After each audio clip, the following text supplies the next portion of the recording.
Hello YouTube के family. तो नमस्ते प्रणाम। रोलिंग कैसन बनी, आशा करते हैं कि ठीक हो कम लगिन। अभी शाम के बज गई बटे 7:50 होता। ऑफिस से जल्दी आ गई 7:10 में ही, और आके बैठल बनी। सोचनी है कि आज खाना में क्या बनाए, तो केहू कहलक है कि जाओ खाना में आज बना लो पूरी सेवई और सब्जी।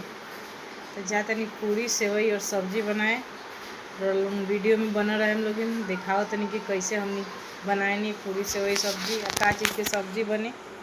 और यहाँ पे पतिदेव जी सूतल बनी। तो चल के पूरी सेवई सब्जी बनाई और वीडियो में लोग बनल रही लोगिन। हमारे वीडियो अच्छा लगे तो लाइक शेयर सब्सक्राइब करल ना भूली लोगिन। प्लीज़ एगो लाइक शेयर सब्सक्राइब कर दी लोगिन। और हमारे फेसबुक के चैनल हटे सोनी ऑफिशियल, जाने के जाके लोगिन फॉलो करी लोगिन और से ज़्यादा सपोर्ट करी लोगिन। तो चलिए लोगिन, बाय बाय।